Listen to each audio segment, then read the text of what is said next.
मुस्लिम भक्त श्री हरिदास ठाकुर जी का पावन चरित्र। श्री हरिदास जी का जन्म वर्तमान जैसोर जिले के बूढ़न नामक ग्राम में एक संभ्रांत मुसलमान के घर हुआ था। किसी पूर्व संस्कार के कारण बाल्यकाल से ही हरिदास को हरि नाम बड़ा प्यारा लगता था। श्री कृष्ण की लीलाओं को वे बड़े चाव से सुना करते। धीरे धीरे हरिदास का मन मुसलमानी मजहब से हट गया और उन्होंने अपना जीवन श्री कृष्ण के चरणारविंदों में समर्पण कर दिया। दिन रात उच्च स्वर से हरिनाम कीर्तन करने लगे। उनका विश्वास था कि जो भूल से भी हरिनाम ले लेता या सुन लेता है वह नरक से बच जाता है। मनुष्य की तो बात ही क्या है, यदि हम नीच से नीच पशुओं के कानों में भी हरिनाम सुना दिया जाए तो उनका भी उद्धार हो सकता है। इसी कारण वे जोर जोर से हरि कीर्तन किया करते थे। यही तो सच्ची शुद्धि है।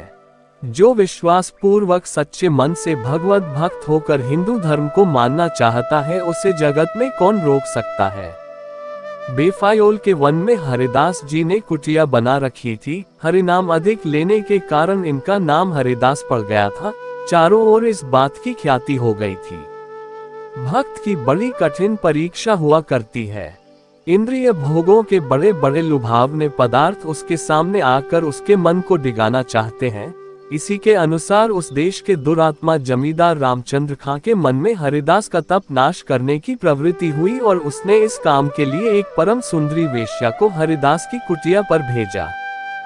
वेश्या ने 3 रात तक लगातार बड़ी चेष्टा की, परंतु वह हरिदास के हरि चरण लीन चित्त में जरा सी भी चंचलता उत्पन्न नहीं कर सकी। जिसका मन एक बार उस अलौकिक रूप सुधा का रस आस्वादन कर चुका है वह विलास रसिका के रसालाप की ओर कैसे खींच सकता है। हरिदास जी प्रतिदिन 3 लाख नाम जप किया करते थे। वेश्या ने 3 रात तक कीर्तन किया।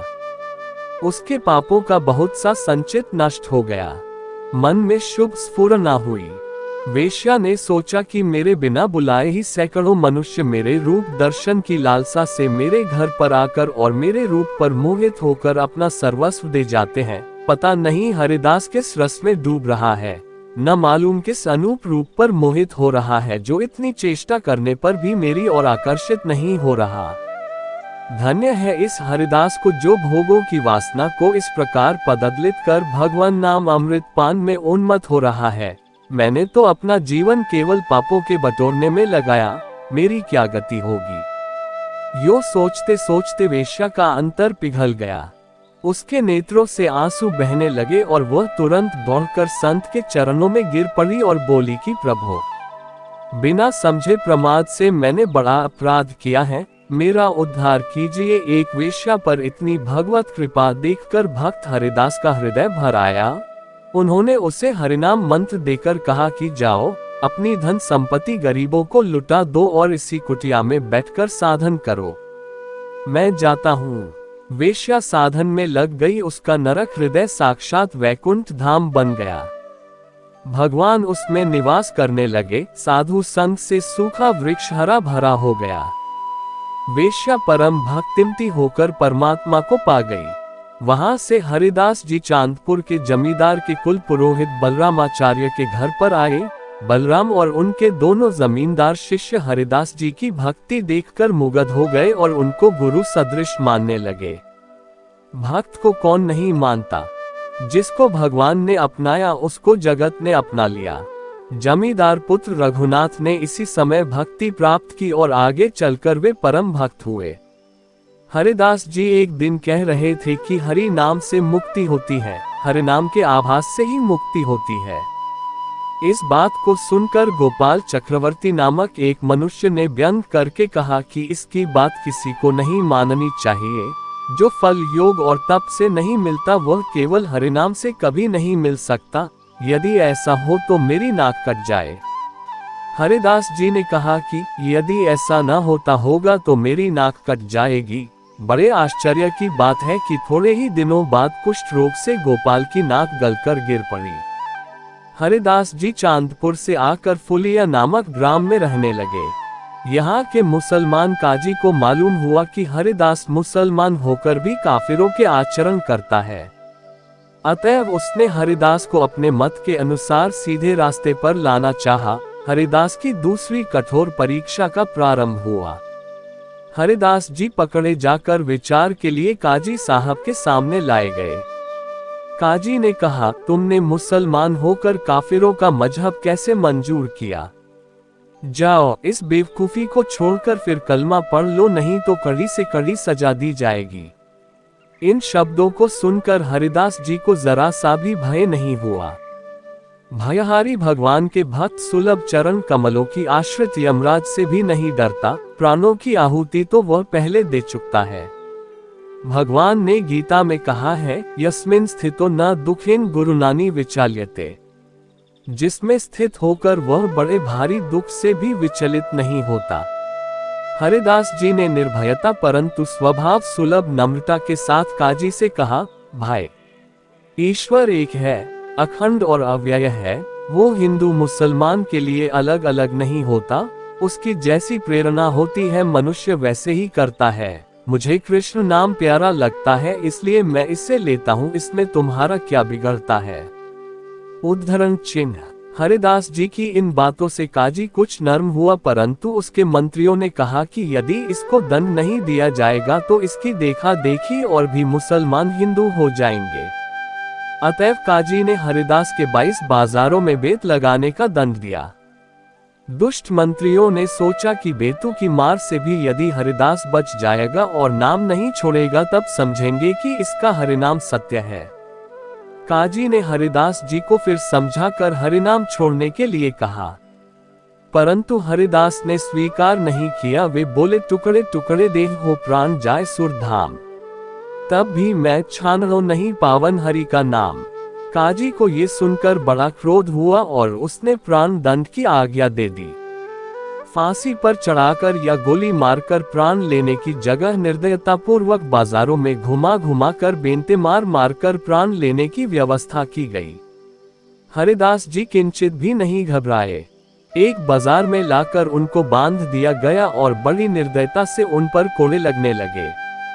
परंतु हरिदास जी का हरिनाम संकीर्तन ज्यों का त्यों जारी रहा। उधर हरिदास जी बड़े जोर से बोलते हरि, उधर दुष्ट बड़े जोर से बेत मारता। यूं एक से दूसरे और दूसरे से तीसरे करके 22 बाजारों में हरिदास जी की पीठ पर बेतें मारी गई। चमड़ा उड़ गया, रक्त की धारा से सारा शरीर भीग गया और लाल हो गया। इधर प्रेमाश्रुओं की धारा भी बह चली। पीठ से काजी के पाप की नदी और आगे से भक्त के प्रेम की निर्मल नदी बहने लगी। हरिदास जी नामोच्चारण और भी बड़े जोर जोर से करने लगे। गांव भर में हाहाकार मच गया, बड़ी भीड़ हो गई। सब लोग शाप देने लगे। कोई कहता था ईश्वर इस अन्याय को नहीं सहेंगे, कोई कहता था इस अन्याय से पृथ्वी कांप उठेगी, कोई कहता था काजी का समूल वंश नाश हो जाएगा। इधर हरिदास जी का मन दूसरी ही चिंता में मग्न था। उन्हें अपने ऊपर मार पड़ने और कष्ट पाने के लिए क्षोभ नहीं था। उन्हें यह विश्वास था कि अभी ये लोग मुझ पर जितना अत्याचार कर रहे हैं, समय आने पर न्यायकर्ता परमेश्वर की ओर से इन लोगों को इससे भी अधिक कष्टदायक दंड भोगना पड़ेगा। उनके भावी कष्ट की भावना से संत हरिदास का चित्त द्रवित हो गया। पापों से हटाने के लिए हरिदास जी ने उन लोगों से कहा कि भाई शांत हो, मुझे मारने से तुम्हें क्या लाभ होगा? तुम मुझे क्यों मार रहे हो?